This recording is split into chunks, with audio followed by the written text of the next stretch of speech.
8 কোটি টাকা খরচ করে তারাপীঠের নদীর ধারে সন্ধ্যা আরতির আয়োজন। রাত পোহালি রবিবার ভাদ্র মাসের কৌশিক অমাবস্যা। আর তার আগেই বড় চমক থাকছে তারাপীঠে আগত পর্যটকদের জন্য। বীরভূমের জেলা শাসক বিধান রায় নিজে জানিয়েছেন, দ্বারকা নদীর পাশে প্রত্যেক দিন হবে সন্ধ্যা আরতি। তারাপীঠ রামপুরহাট উন্নয়ন পরিষদের অফিসে এই নিয়ে দীর্ঘক্ষণ বৈঠক হয় প্রশাসনিক কর্তাদের।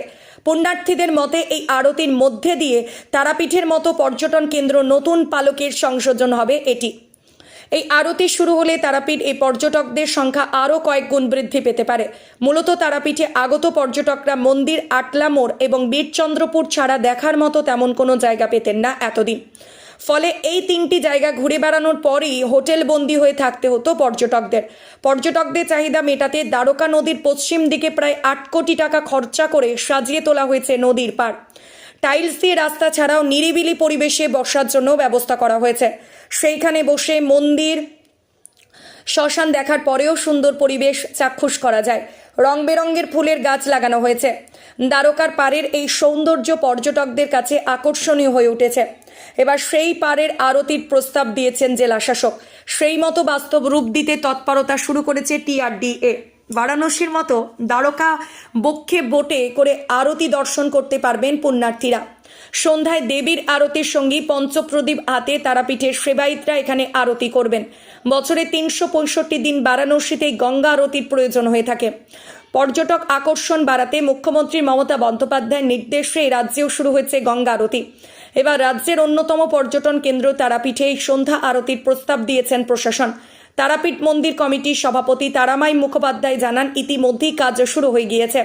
শ্মশানের পাড়ে রেলিং দিয়ে বেঁধে দেওয়া হয়েছে, যাতে সেখান থেকে পর্যটকরা সামনের পার্কে সন্ধ্যা আরতি দেখার সুযোগ পান। শ্মশানের পাশে যেহেতু দ্বারকা নদী, তাই পর্যটকরা যাতে কোনো সমস্যার সম্মুখীন না হন সেই কথা মাথায় রেখেই পাড় বেঁধে দেওয়ার কাজ চলছে। বছরে 365 দিন কৌশিকী অমাবস্যা থেকে এই সন্ধ্যা আরতি করা হবে। এ বিষয়ে সহযোগিতার হাত বাড়িয়ে দিয়েছে তারাপীঠ মন্দির কমিটি। বলছি, দ্বারকা নদীর পাশে সন্ধ্যা আরতি করার পরিকল্পনা নিয়েছিলেন মুখ্যমন্ত্রী মমতা বন্দ্যোপাধ্যায়, সেটা এখন কি পরিস্থিতি রয়েছে? সেটা এখন বর্তমানে যাতে আমাদের এই কৌশিক অমাবস্যা থেকেই দ্বারকা নদী, কারণ আমরা দ্বারকা নদী জানি এখানে উত্তর বাহিনী নদী, গঙ্গা সমান, তাই দ্বারকা নদীতে যে সন্ধ্যা আরতি পরিকল্পনা নেওয়া হয়েছে তার যে প্রাথমিক পর্যায়ে যে কাজগুলো সেগুলো শুরু হয়েছে মহাশ্মশানে TRDর উদ্যোগে।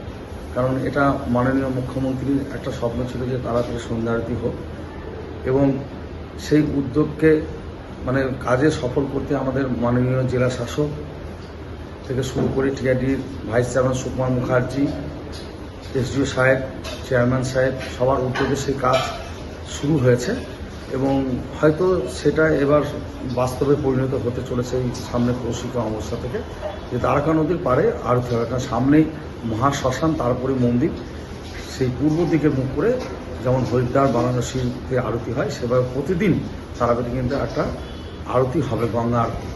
এবং আলাদা এই গঙ্গা আরতি শুরু হলে আমার মনে হয় তারাপীঠে যারা আসে মাকে পুজো দিয়ে শ্মশান বসে, তাদের কাছে তারাপীঠ কিন্তু খুব আকর্ষণীয়, এবং ভক্তরা কিন্তু সে আরতি দর্শন করে মায়ের ভক্তি শ্রদ্ধা জ্ঞাপন করতে পারেন। তাই এটা দারুণ উদ্যোগ। আমরা তারাপীঠবাসী পাশাপাশি এখানে যারা আগত ভক্ত আছেন, যারাই শুনছেন, তারাই উদ্যোগকে কিন্তু খুব সাধুবাদ জানিয়েছেন যে পূর্ণভূমি তারাপীঠে এটা হলে ভক্তদের কাছে কিন্তু আরও আকর্ষণীয় হয়ে উঠবে এই তীর্থভূমি। এটা কি মন্দির কমিটি দেখাশোনা করবে?